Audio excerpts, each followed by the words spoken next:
ماه رمضان در ایران شروع شده. البته همه جا شروع شده. و بله همه جا شروع شده، منتها روزاش فرق میکنه دیگه. همیشه این مسئله هستش. عربستان سعودی اول شروع میشه، بعد اینا میخوان متفاوت باشن، در ایران شروع میشه. اما نکته‌ای که بود، من صحبت میکردم با یه تعدادی از شهروند خبرنگارامون و داشتن از اون محدودیت‌ها و فشارهایی که از قبل از شروع ماه رمضان روی کسب و کارها دارن میارن، کسب و کارهایی مثل کافه ها و رستوران ها، حتی رستوران هایی که میخوان بعد از افطار فروش داشته باشن که حالا ساعتاشون قاعدتا دیرتر میشه دیگه، تا نیمه شب میشه، هم به لحاظ مالی میخوان باید یه مبالغی رو پرداخت کنن برای فعالیتشون ساعت دیرتر، هم کافه هایی که مثلا باید مجوزهای جداگانه خاصی داشته باشن یا مثلا ساندویچ سرد به جای غذای گرم سرو بشه. خلاصه محدودیت ها بیشتر و بیشتر شده نسبت به گذشته، خصوصا رو کسب و کارا. و بعد خیلی جالبه که اگه منطقه رو نگاه بکنیم، منطقه‌ای که میگن رمضان و دین اسلام از اونجا میاد، رمضان یک ماه قمریه ها. امسال عربستان سعودی قوانینش رو کم کرده، یعنی قوانین رو تغییر داده به خاطر اینکه فشارها رو کم بکنه. مثلا گفته که عرض کنم خدمت محدودیت استفاده از بلندگو، برخلاف ایران که این بلندگو همیشه اذان و اینا که البته میتونن بزنن مطابق سر مردم نره، محدودیت استفاده از بلندگو گذاشته و بعد کنسرت های غربی رو آورده و گفته که بیان و شادی کنن باشن. خیلی ها در عربستان که سینما وجود نداشت. دوستام که ترکیه است میگه با تبل میان از سحر بیداره. آره اگه وای میسادی میرسیدم با اونم. در دبی که سالها بوده نمیستم، یاد گرفتم از خودت.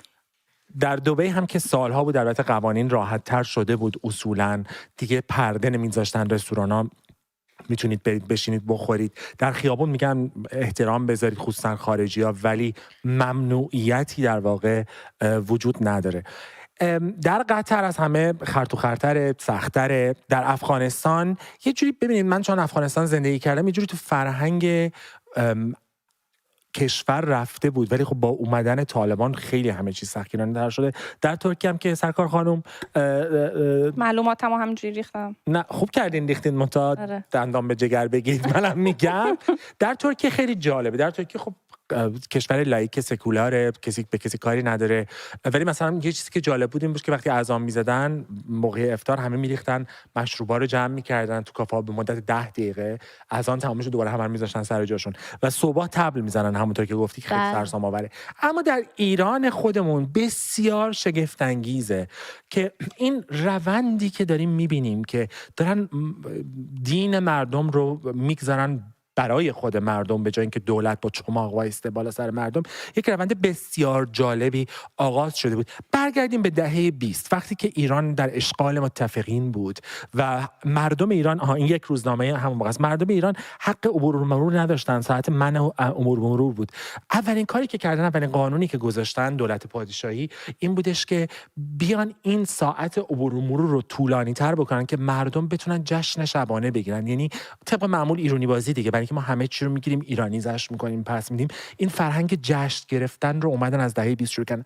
دهه 30 که میریم خیلی جالبه، اومدن کار کردن که مردم نرن تو کار همدیگه دخالت بکنن. اگه شما روزه داری میخوری یا مثلا آب داری میخوری، من حق ندارم بیام به تو بگم. مقررات گذاشتن، گفتن بله مردم باید مراعات بکنن و اینا. ولی یک چیزی که بسیار جالب بود این بودش که اگه کسی رو میبینین که روزه خواره، خودتون نرین سراغش. پلیس شهربانی هست، اونا رو بهشون گفتیم چطوری باشون برخورد بکنن. و سینماها و کافه ها، کاباره ها همه اینا باز بوده، فقط از 17 تا 21 یعنی اون روزهای 3 شب ماه رمضان، شبهای قدر در واقع اون موقع تعطیل بوده، بقیه‌اش باز بوده و میتونستن بعد از ظهر بوده دیگه، یعنی عصر بوده، بعد از افطار بوده، میتونستن برن، هیچ مشکلی نمیشه. دهه 40 که میایم اینجا هم نوشته حتی استفاده از بلندگو برای انجام مراسم مذهبی مردم سرسام باید نگیرن. با اجازه قبلی کلانتری محل باشه.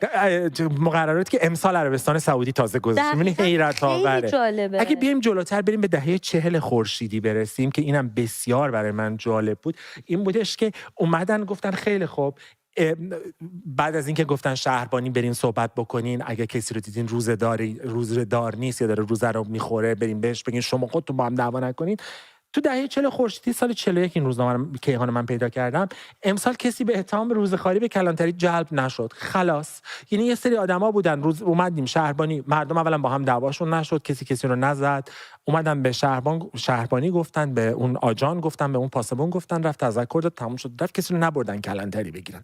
دهه 50 که میان کلا دیگه اصلا تعطیل میکنن داستان. نه تعطیل که دولت داشته عهده خود مردمه، آزادی‌های فردیه. نگاه بکنید دهه 50 که قبلش بحث بکنید، میبینید خانم هایده در یک برنامه رادیویی رادیو ایران مخصوص ماه رمضان یا سیمین قانع، بعد این جانی دالر رو که یه قصه های جانی دالر بود که رادیو ایران پخش میکرد، این رو مثلا برنامه ویژه داشتن پر از بزم و شادی. علی حمید خودمون داشت تعریف میکرد که یک برنامه از فریدون فرخزاد دیده که اصلا تو ماه رمضان داشته پخش میشده، پوری بنایی روزه هستی نیستی حرف میزدن در موردش. میدونی یواش یواش دولت اول اومد نظم داد، به خاطر اینکه ببین ما از جنگ اشغال، از کشور اشغال شده اومده بودیم بیرون. اول مردم مذهب زده زمان قجر، حالا یواش یواش بگیم آقا تو کار هم دیگه دخالت نکنیم، چیزی دیدی بیا به من بگو. آره این رونده برام خیلی جالب بود علی، همین که گفتی، یعنی دهه به دهه این روند فرق میکنه، متفاوت میشه تا بالاخره تو میرسی به دهه 50. یواش یواش خیلی جالب. ببین اول میگه قانون میذارم برات، به من بسپر، قانون بیا به من بسپر، من درستش میکنم. یواش یواش بعد اون قانونه که شکل میگیره به عادت تبدیل میشه، بعد به یک فرهنگی تبدیل میشه، از عزاداری و تو سر زدن به هایده و مهستی و خانم سینما قانم شروع میکنن یواش یواش یواش یواش دست دولت از مذهب مردم میاد بیرون و عقب نشینی میکنن و به مردم میسپارن. ببینید دیگه کافه تعطیل نمیشد، رستوران ها باز بود، مردم به همدیگه احترام میذاشتن، اونی که میخواست غذا بخوره میرفت غذاشو میخورد. یعنی تو دهه 40 آخر دهه 40 میگفتن رستوران‌ها حتی پرده می‌زدن، بعد دیگه یواش یواش این گرفته شد. البته من نمیگم در همه کشور، برای اینکه ایران کشور پهناور و وسیع، مردم هر کس باور خودش رو داره، این باورها میتونه عمیق باشه میتونه عمیق نباشه. به هر حال با ایران و ایرانی که از دهه‌ها تینا داره میخنده، کاش که نشونش بدین، دهه‌ها ایران قجرزده مذهبی میاد بیرون تا برسه به اونجا. خیلی حیرت آوره. و بعد چی میشه؟ خمینی میاد و اینا که داشتیم میگفتیم، من همش به این گشت ارشاد و این آتش به اختیارها و این امر به معروف و نهی از منکرها فکر میکنم که چطور ما وقتی میگیم قانونه که فرهنگ رو میسازه، وقتی قانون میاد میگه که کاری به روزخواری کسی دیگه ای نداشته باش، الان قانون پشت کسایی ایستاده که میخوان برن دخالت کنن در زندگی. تجربه داشتی توی ایران بیان بهت بگن نخور بخور؟ نه، بیشتر تجربه برای حجاب و اینا داشتم، ولی خب یه چیزی که حالا از وقتی که ترسناک بود، ولی آره توی ماه رمضان، از وقتی که ماه رمضان شروع شده، خب من اینجا دخترم میره مدرسه و جمعیت زیادی از مدرسهشون مسلمان هستن. اولا که یه روز قبل از ماه رمضان جمعه براشون یه مراسم گرفته بودن که ماه رمضان رو بهشون معرفی کنن و بعد اومد خونه گفت من میخوام روزه بگیرم. بعد من بهش گفتم خیلی روزه بگیر برو مسجدم باید بری بگیر بخوابی. ولی خب در هر سال من گفتم آره بهش گفتم اگه دوست داری امتحان کنی امتحان کن، به خاطر اینکه کسی که ساعت 3:30 میاد خونه و میبینه غذا نیست، زنگ میزنه قر میزنه که چرا غذا نیست، من دوست دارم ببینم که چه جوری میتونی از 5 صبح تا 6 عصر غذا نخوری، 2 روز غذا نمیخوره رود کم شه. آره و بعد تازه به من میگفت صبح بلند شو برام سحری درست کن. آره گفتم حتما. تو چی تو ایران به اینجا میرسم، تو ایران چطوری بود میومد؟ برای اینکه مثلا ما تو دانشکدهمون شیرای آبو جمع کرده بودن برده بودن. اینا رو دیده بودم دیگه، این سختیایی که داشتی، مثلا رستورانا بسته بودن، من دانشگاه بودم، ناهار می‌خواستی بگیری، بعد یواشکی یه ساندویچی نزدیک دانشکدهمون بود، میرفتم اونجا مثلا ساندویچ میگرفتم. ولی من هنوز توی این بخش جالبی که باز کردی راجع به پیش از فاجعه 57 هنوز دارم بهش فکر میکنم. میخوام یه نتیجه گیری ازش بکنم که به نظرم خیلی مهمه و اونم اینه که حقوق و آزادی‌های مدنی و اقتصادی از بنیانهای کرامت انسانی هستند. من واقعا فکر میکنم که اون پهلوی به معنای حقیقی کلمه سپری بود در برابر یه نیروهای شری، در برابر آزادی‌های مدنی مردم که به غایت اهمیت دارن. آزادی‌های مدنی اقتصادی فراتر از دموکراسی، اون چیزی که خیلی فعالا امروز دهنشون باز میکنن میگن دموکراسی حقوق بشر، دقیقاً اصل و اساس اینا بنیان کرامت و بعد چطور مردم رو میان عادت‌ها رو تغییر میدن و چجوری بهش بگم نهادینش میکنن در فرهنگ اون کشور و از فرهنگ خودمون استفاده میکنن برای سمزدایی. این خیلی جالبه ها، حیرت آوره به خاطر اینکه سمزدایی شد. ببین قبل از انقلاب خب من از مادرم همیشه میشنیدم که هر کسی دینش مال خودش بود. مثلا میگفتش که ما یه دوستی داشتیم که بهایی بودن و مامان من میگفت مثلا تا قبل انقلاب نمیدونستم اینا بهایی ان. اون مسلمان بود، من بهایی بودم، هر کی میرفت دین خودش رو داشت. بعد از انقلاب که بیکار شدن، حالا داستان‌هایی که برای اشخاصی که متاسفانه بهایی هستن افتاد توی ایران، اونجا متوجه میشن. میخوام میگم که انقدر آزادی عمل ادیان بوده و هر کسی هر دین و هر مناسکی یا که میخواسته اجرا میکرده